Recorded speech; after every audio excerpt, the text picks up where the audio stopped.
नमस्ते मित्रांनो. मागच्या भागात आपण पाहिलं होतं की शिवयान काही सांगायला तयार नाही. त्यामुळे वी त्याची झडती घ्यायला लागतो. तर शिवयांग म्हणतो, एक फेमस कुटुंबाचा मुलगा दुसऱ्या माणसाला असा हात लावतो, तुला तुझ्या इमेजची काळजी आहे की नाही? तर वी म्हणतो, तुला सांगू का, आपल्याकडे 1000 कुटुंब आहे, पण जेव्हा धाडसी व्यक्तीचं नाव निघते ना, तेव्हा सर्वात पहिलं माझं नाव येतं.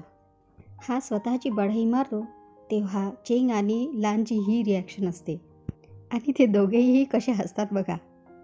शिवयान म्हणतो, तू किती इंटरेस्टिंग आहे. वी पुन्हा तपासणी करतो, पण त्याला काही मिळत नाही. तर तो लानला म्हणतो, तू इंड लोखंडाशी बोलून पहा, कदाचित ते काही सेन्स करेल. तर लान म्हणतो, काही गरज नाही. हा आपल्याला भेटला तेव्हापासून माझी कोणतीही प्रतिक्रिया नाही. हे असामान्य आहे. वी पुढे येऊन म्हणतो, याने अशा जागी लपवले आहे जी जागा त्याच्या दृष्टीने सेफ आहे, म्हणून तो पळाला नाही. तर चेंग विचारतो, तुला काय वाटते त्याने कुठे लपवले असेल? तर मी म्हणतो, मला असं वाटते जी जागा खूप डेंजर आहे तीच सेफेस्ट आहे. आणि डेंजर जागा म्हणजे तेच घर. त्यामुळे ते सगळीकडे शोधतात, पण कुणालाच काही मिळत नाही. वी म्हणतो, शिवयान, तुला वेन कुटुंबियांनी ऑर्डर दिला म्हणून तू इथे आलाय का? तर शिवयान हसून म्हणतो, तू माझी खुशामत करत आहे. मी फक्त कुंजाऊचा गुंड आहे. माझी काही ओळख नाही. वेन कुटुंबीय तर माझ्या खूप दूर आहे. वी म्हणतो, तू मोठ्या कुटुंबियापर्यंत तुझी पोहोच नाही, पण तू छोट्या कुटुंबियांना अगदी निर्दयीपणे मारतो, तेही कशाचा विचार न करता. हो, मी काही लोकांना मारले, पण मी तुला आधीच सांगितलं, यामध्ये वेन कुटुंबियांचा काही संबंध नाही. हे सर्व माझं वैयक्तिक आहे. शुद्ध वैयक्तिक. हां, असं काय झालं की तू हे सर्व करायला लागला? इथे शिवयान काही बोलत नाही, बस त्याची भयानकवाली स्माईल देतो. आता सर्व एकत्र येतात. लान म्हणतो, इथे इन लोखंड असण्याचे काही चिन्ह दिसत नाही आणि शिवयान पण काही सांगत नाही. तर बाहेरून आवाज येतो. हा नी असतो जो मेंग यावला घेऊन येतो. तो विचारतो, काय झालं, तुम्ही ठीक दिसत नाही. पण कुणीच काही बोलत नाही. तर मेंग्याव म्हणतो, कुटुंब प्रमुख नीला तुमच्या सुरक्षिततेची काळजी आहे, म्हणून त्यांनी मला तुमच्याकडे पाठवलं. त्यांना कुटुंब प्रमुख लानचे पत्र आले, म्हणून तुम्ही त्यांच्याशी बोलण्यासाठी किंगेला चला. तर लान विचारतो, माझ्या भावाचे पत्र? क्लाउड रिसर्चमध्ये काही चुकीचं तर घडलं नाही ना? मेंग्याव म्हणतो, काही महत्त्वाचे नाही. तुम्ही कृपया आमच्यासोबत चला.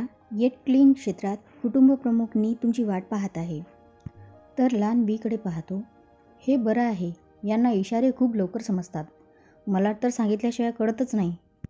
वी सिजेनला म्हणतो, भावा शियाओ, शिवयानने इन लोकांना लपवणे खूप मोठे मॅटर आहे. तुम्हाला आमच्यावर विश्वास असेल तर आम्ही शिवयानला कुटुंब प्रमुख नीकडे नेऊ का? माहिती काढण्यासाठी. कुटुंब प्रमुख नी हे नी हाऊसनचे मोठे भाऊ आहे. सिजेन म्हणतो, कुटुंब प्रमुख नी हे महान आत्मा म्हणून फेमस आहे. ते खूप चांगला निर्णय घेतील. सर्व नीकडे पाहायला लागतात. तर नी म्हणतो, का नाही? शिवयान खूप धूर्त आहे. इतर अपघात झाल्यास तुम्ही निघून जाणे चांगले. तर चेंग म्हणतो, तुम्ही आमच्यासोबत का नाही चलत? तर सिजेन म्हणतो, आम्हाला निघायला पाहिजे. मेंग्याव म्हणतो, मित्रांनो, कृपया तुम्ही पण आमच्यासोबत किंगेला चला, कारण तुम्ही पण यांना पकडण्यात खूप मेहनत केली आहे. त्यामुळे आपण मिळून या वेन कुटुंबावर तोडगा काढू. तर हे दोघे एकमेकांकडे बघतात. या दोघांमध्ये सिजेन जास्त बोलतो. आम्हाला इन लोखंडाबद्दल काही माहिती नाही आणि सॉंग भाऊ प्रवासाला जाणार आहे. एकंदरीत आम्ही कोणत्याच कुटुंबाशी संबंधात नाही, म्हणून आम्हाला कोणत्याच नात्याची काळजी नाही. पण आम्ही समान महत्त्वाकांक्षा सामायिक करणारे मित्र जगतो. आम्हाला कोणत्याच कुटुंबाशी जोडण्याची इच्छा नाही. आणि आता शिवयान पण पकडला गेला. मला विश्वास आहे की तुम्ही याचा चांगला बंदोबस्त कराल तुमच्या कुटुंबासंबंधित. यात आमच्या काही फोकस नाही. इतक्या वेळेनंतर सोंगलान बोलतो, अगदी बरोबर. जर तुम्हाला आमची आवश्यकता असेल तर आम्ही नक्कीच येऊ. असे म्हणून ते सर्व एकमेकांना नमस्ते करतात. वी म्हणतो, हे खूप छान आहे. तुम्हाला तुमच्या आईवडिलांची चिंता नाही, पण तुम्ही महत्त्वाकांक्षा सामायिक करणाऱ्यांची कदर करता. याच कारणासाठी तर लांजान आणि मी निघालो नाईट हंटिंग करायला. मी बरोबर बोलत आहे ना लान? घुरट लानची रिॲक्शन तर बघा. पण चेंगला राग येतो. भूत पकडायला फक्त तुम्ही दोघे आले, मग पुन्हा लोटस केवला येऊ नको. वीची मजाक त्याच्याच अंगावर येते. लान विचारतो, तुम्ही कुठे राहता? आम्ही तुम्हाला कसं शोधू? तर सोंगलान म्हणतो, माझा पत्ता स्नो व्हाईट पॅव्हिलियन आहे. तर सिजेन म्हणतो, माझ्या आईचं नाव बोशान वंडर आहे. बोशान वंडर हे नाव ऐकताच वी इमोशनल होऊन चेंगकडे पाहतो. कारण भाग 18मध्येच आपण पाहिलं होतं की ती त्याची आजी आहे. मामा भेटला रे. सिचेन म्हणतो, वीच्या मुला मला माफ कर. जरी मी बोशानचा मुलगा आहे तरी पण मी तेव्हा एकटाच होतो. मला तुझ्या आईबद्दल फक्त माहिती आहे की ती आईची सर्वात आवडती मुलगी होती. पण मी तिला कधी भेटलो नाही. मला तर माहीत पण नव्हते की माझ्या मोठ्या बहिणीला एक मुलगा पण आहे. मी म्हणतो, हो पण आपण सारख्याच वयाचे आहोत. तरी पण तू माझा मामा आहे. इथे शियाओ शिचेन लाजून हसतो. मी आजीला भेटायचं तेव्हाच ठरवलं होतं जेव्हा मला कळलं होतं की ती इन लोखंडामुळे एकांतात गेली. माझी इच्छा आहे की ती एका जागेवर न राहता मुक्तपणे सगळीकडे जगावी. सिचेन म्हणतो, एकंदरीत अनाथ दत्तक असलेला मुलगा पुन्हा कुटुंबात वापस येत नाही ही आपली रीत आहे. मी निराश होतो. पण जरी ती तुला भेटली ना तर ती खूप खुश होईल. आता हे दोघे नमस्ते करून निघायला लागतात तर शिवान आवाज देतो, मला विसरू नको, आपण पुन्हा भेटणार आहोत. हे ऐकून ते दोघे निघतात. नी मेंगयावला शिवयानची काळजी घेण्यास सांगतो आणि सर्वांना चलायला सांगतो. पण इथे मेंगयाव शियांगकडे खूप वेगळ्याच नजरेने बघतो. चेंग वीकडे पाहून नाराज होतो कारण वी मामाला जाताना पाहून निराश होतो. पण इथे लानसुद्धा उदास होतो कारण तो पण वीना आईवडिलांचा असतो. तो वीच्या भावना समजू शकतो. ते एकमेकांना समजवतात आणि एक क्लीन क्षेत्रात पोचतात. या किल्ल्याचं गेट खूप जबरदस्त वाटलं राव. मेंगयाव गेट खोलण्याचा इशारा करतो आणि पुन्हा शिवयांगकडे बघतो. सर्व आत येतात. आत तलवारबाजीची प्रॅक्टिस चालू असते तर त्यांच्या गेटवरची सुरक्षा वाढवलेली असते. मेंगयाव म्हणतो, हे नवीन गार्ड आहेत. भाऊने यांना सेट केले. वेन कुटुंबियांचा मेसेज आल्यानंतर कुटुंब प्रमुख नीने सुरक्षा वाढवलेली आहे. तर नी विचारतो, कोणता मेसेज? मेंगयाव म्हणतो, तुला नक्कीच माहीत नसेल. त्यांनी मेसेज केला आहे लवकरात लवकर उपदेश स्वीकारण्यासाठी सर्व मोठ्या कुटुंबातील वारस मुलगा निवडत आहे आणि जे येणार नाही वेन कुटुंबीय त्यांचे लोक पाठवतील त्यांना घेऊन येण्यासाठी. चेंग म्हणतो, सर्व मोठे कुटुंबीय म्हणजे त्यात आपण पण आलो. लहान कुटुंबीय शिकवणी घेतात आणि हे उपदेश सांगायला आले.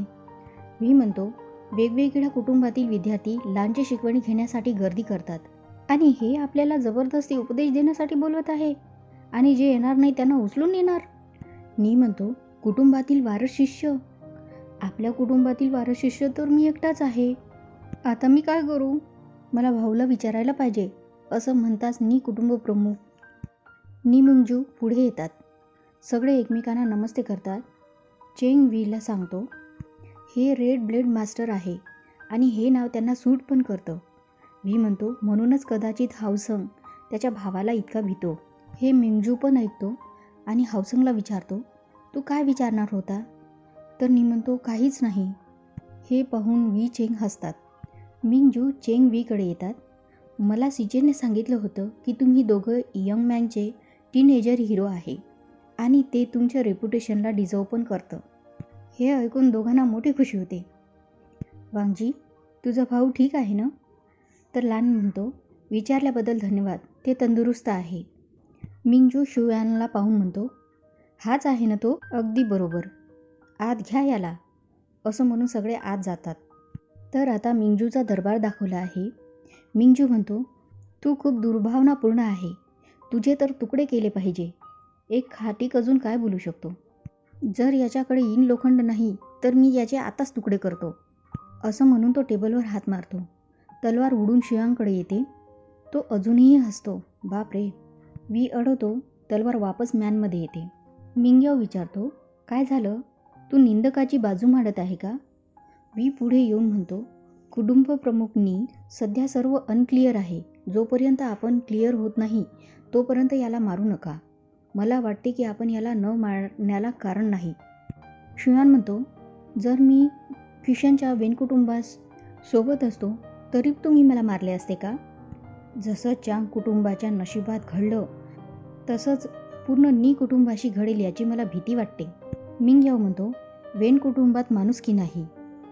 ते निसर्गाच्या इच्छेचे उल्लंघन करतात. मी अगदी मोकळा माणूस आहे. तुझ्यासारख्या पापी माणसाची मला भीती वाटत नाही.